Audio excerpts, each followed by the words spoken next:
Alors, bonjour à tous et bonjour à toutes. Bienvenue dans un nouvel épisode de LFPC Podcast. Donc, je suis ravie de vous accueillir à nouveau sur ce petit podcast que je fais pour faire connaître la licence professionnelle codeur et codeuse en LFPC à l'INSHEA à Paris et plus généralement faire connaître le métier de codeur et codeuse en LFPC. Donc avant de commencer, aujourd'hui, nous allons traiter de 7 informations importantes à savoir sur la licence. Mais avant de commencer, j'aimerais faire un petit appel aux codeurs et codeuses en LFPC qui nous écoutent. Je vais avoir besoin de personnes qui aimeraient passer dans le podcast pour témoigner sur le métier. Voilà, j'aimerais laisser la parole au terrain. Je ferai des posts où j'expliquerai plus en détail sur nos réseaux, mais je voudrais vraiment, mon but de ce podcast, c'est de faire connaître le métier, donc c'est de vous interviewer. Voilà, donc si jamais vous avez des thèmes que vous aimeriez aborder, que ce soit les ateliers de décodage, que ce soit le quotidien que vous vivez en tant que codeur ou codeuse, que ça soit par exemple en maternelle, en primaire, au collège ou au lycée, à l'université, si vous travaillez en centre relais, si vous codez auprès d'adultes, voilà, tout m'intéresse. Vous pouvez me contacter sur soit Instagram, donc c'est licence_LFPC, donc licence-du-bas LFPC. Vous pouvez nous retrouver également sur Facebook où on a un compte et sur LinkedIn également. Et si vous voulez m'envoyer un mail, vous allez sur la page de la licence professionnelle de l'INSHEA et vous trouverez mon mail dans ce cas-là. Mais je ferai un appel plus général. Mais voilà, d'ores et déjà, j'ai envie d'interviewer vous qui faites le terrain, en fait, qui êtes sur le terrain, je veux vraiment pouvoir laisser la parole à celles qui sont sur, et ceux, pardon, hein, parce on a des garçons quand même, quelques-uns, celles et ceux qui sont sur le terrain. C'est vraiment quelque chose qui est important pour moi, donc on pourra parler de plein de sujets, donc vous pouvez m'en proposer également, ou voilà, moi je mettrai une liste de sujets que j'aimerais aborder. Là, j'ai une trentaine de thèmes que j'aimerais aborder. Et vous pourrez bien sûr venir me retrouver sur les réseaux ou par mail. Voilà, donc j'en reviens au thème de cet épisode, c'est de parler un petit peu plus de la licence. Donc, cette information importante à savoir sur la licence, et je commence par la numéro 1, c'est une licence professionnelle. Donc, qu'est-ce que ça veut dire? Ça veut dire qu'elle ne dure qu'un an. Elle est de septembre à juin. Vous allez en un an être formé à être un professionnel de la surdité.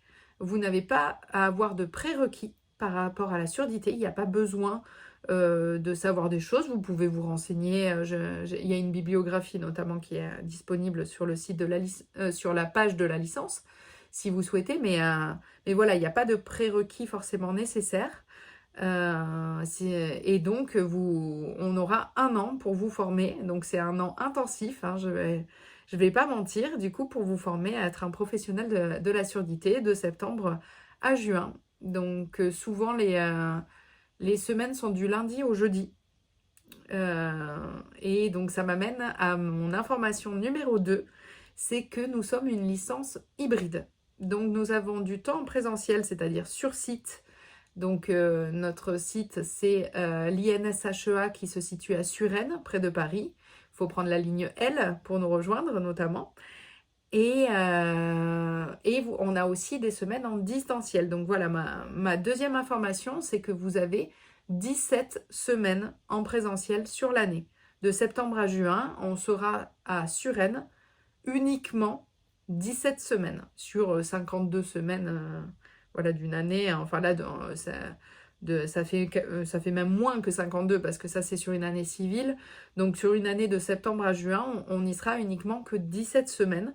Donc vous aurez 15 semaines de cours et 2 semaines de partiel. Donc une semaine en janvier, une semaine en juin. Donc vous avez 17 semaines de présentiel et donc mon information numéro 3, c'est que nous avons 8 semaines de distanciel. C'est-à-dire que nous avons 6 semaines de cours en distanciel qui se passeront donc sur Zoom. Donc pour être à la licence, il faut que vous ayez une bonne connexion Internet, hein, parce vous allez suivre quand même 6 semaines de cours en distanciel, donc vous avez besoin d'avoir une bonne connexion Internet. Ou d'aller chez votre tante, votre mamie, votre papy, qui vous voulez, qui aura une bonne connexion Internet, mais il faut impérativement que vous ayez une bonne connexion qui puisse vous permettre de vous connecter au cours, de vous connecter avec webcam et avec micro pour pouvoir échanger. Parce que donc toutes les semaines de cours sont bien évidemment obligatoires, celles en présentiel et celles en distanciel. On est particulièrement exigeant sur la présence en cours. Hein, donc c'est pas parce que c'est en distanciel que c'est facultatif. Évidemment, hein, tous les cours doivent être suivis. Il y a vraiment beaucoup de cours et très peu de temps. Donc voilà, il y a des feuilles d'émargement pour chacun des cours. Donc vous avez 8 semaines en distanciel, donc 6 semaines de cours. Et donc vous avez aussi 2 semaines de distanciel qui seront réservées à la rédaction du projet tutoré. Le projet tutoré, c'est un mémoire professionnel que vous allez rédiger sur une thématique que vous allez choisir. On peut vous en proposer. Donc, encore une fois, sur la page de la licence, sur le site de l'INSHEA, vous retrouverez des thématiques voilà, de projets tutorés pour vous donner une idée. Donc ça, c'était ma 3e information, 8 semaines de distanciel et 17 semaines de présentiel. Ensuite, en 4e, c'est le temps dédié à la pratique. Donc ça, majoritairement, en énorme majorité, la pratique de la langue française parlée complétée se fait en présentiel. Hein, c'est bien plus simple. Il y a quelques cours en distanciel, mais c'est vraiment pas évident. Majoritairement, ça se fait en présentiel et majoritairement, ça se fait là pendant les 2 premières semaines de septembre quand vous arrivez à la licence. Il y a énormément d'heures de pratique. En tout, c'est presque 200 heures de pratique que vous allez avoir pendant l'année, voilà, de la langue française parlée complétée parce que vous avez besoin de la travailler pour pouvoir partir ensuite en stage pour pouvoir parler avec les élèves sourds. Donc là non plus, il n'y a pas besoin de prérequis il n'y a pas besoin de savoir déjà de savoir déjà utiliser la langue française parlée complétée. En arrivant, on va vous apprendre. Vous allez partir d'un niveau novice, il n'y a pas de problème. Et petit à petit, avec un travail régulier, un entraînement régulier, il n'y aura pas de souci pour avoir le niveau pour la fin d'année. Donc sur la pratique du code, près de 200 heures hein, de code LPC ou de langue française parlée complétée, voilà cette fameuse LFPC. C'est la licence, elle est dédiée et on va la voir un sacré paquet de fois et vous allez progressivement réussir à coder de mieux en mieux tout au long de l'année. Donc vous avez voilà 200 heures de code, enfin de LFPC et nous avons aussi choisi de mettre 18 heures d'initiation à la langue des signes française. Voilà, donc la langue des signes, ce n'est pas la langue française parlée complétée. On l'a vu dans le premier épisode sur la langue française parlée complétée. Si vous ne l'avez pas écouté, je vous invite à aller l'écouter parce que j'explique la différence. Mais on a quand même, la licence a pensé que c'était important que vous sachiez aussi quelques signes pour pouvoir vous retrouver comme ça avec une possibilité de pouvoir échanger au moins avec quelques signes si vous rencontrez des élèves sourds-signants. Voilà. Donc là, c'était mon 4e point. Mon 5e point, c'est que vous avez, durant la licence, 11 semaines de stage. Donc vous avez, je rappelle, 17 semaines de présentiel, 8 semaines de distanciel et 11 semaines de stage. Donc pour les stages, ça se découpe en 2. Vous avez un premier stage, c'est un stage d'observation de centre spécialisé qui accueille des élèves sourds. Donc ça se passe courant novembre pour 3 semaines. Donc on peut vous mettre dans un lieu de stage proche de chez vous si on trouve des lieux de stage qui sont d'accord pour vous accueillir. Et donc vous allez observer comment ça se passe, comment se passe la vie dans un centre spécialisé. Donc vous allez voir tout type de métier, des professionnels liés à la surdité.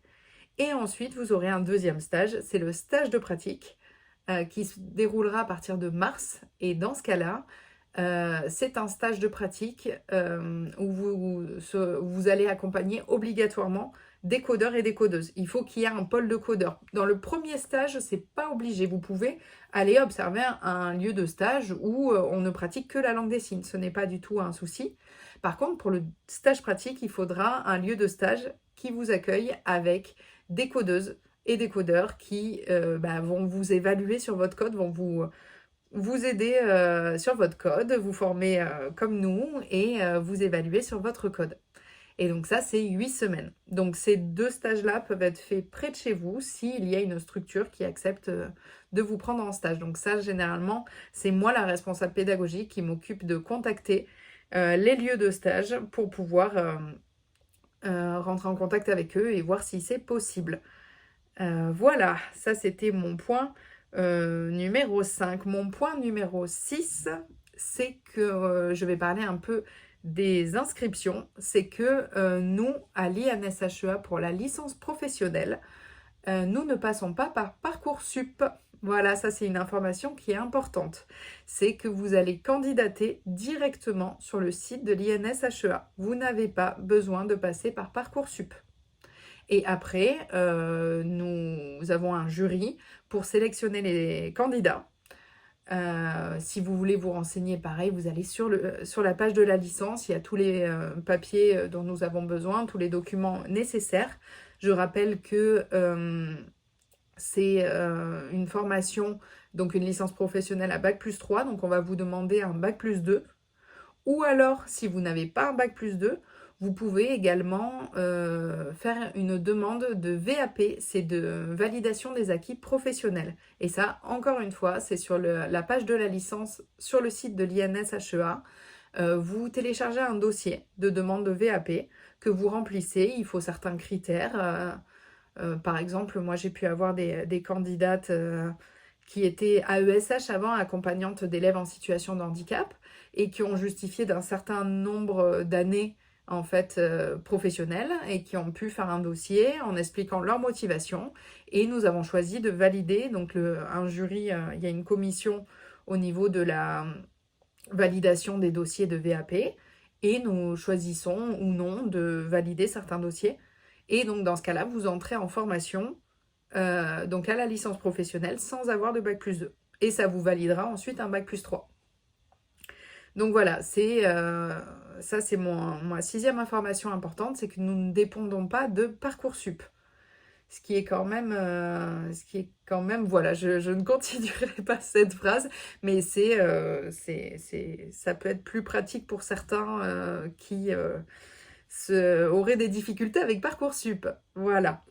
Et donc, ma dernière information de ce court épisode, c'est que la fin des inscriptions pour la licence professionnelle, c'est le 19 mai. Voilà, donc là, nous sommes actuellement le 17 avril, donc il nous reste un mois pour pouvoir candidater à la licence.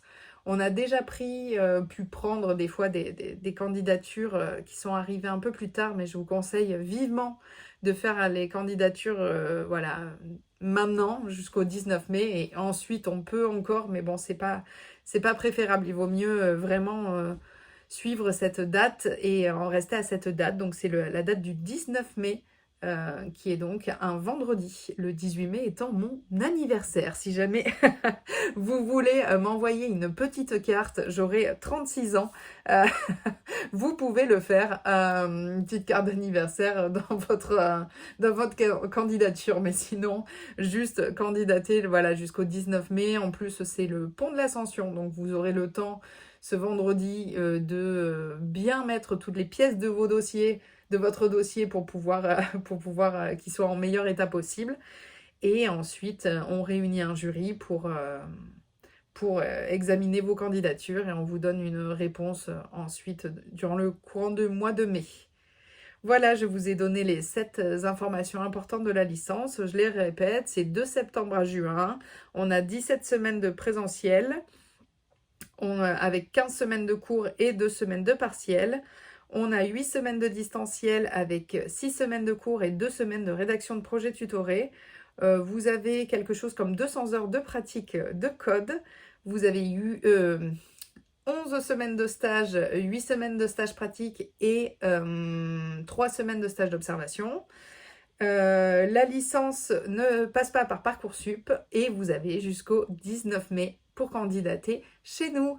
Voilà, je vais vous laisser là-dessus. Donc, je redis pour toutes les codeurs et codeuses qui voudraient passer dans le podcast pour nous parler du terrain, vraiment n'hésitez pas à me contacter sur les réseaux, sur Facebook, sur Twitter, sur LinkedIn ou encore par mail. Vous trouverez mon mail sur le site de l'INSHEA sur la page de la licence. Voilà, je vous souhaite une bonne journée, une bonne soirée et je vous dis à bientôt.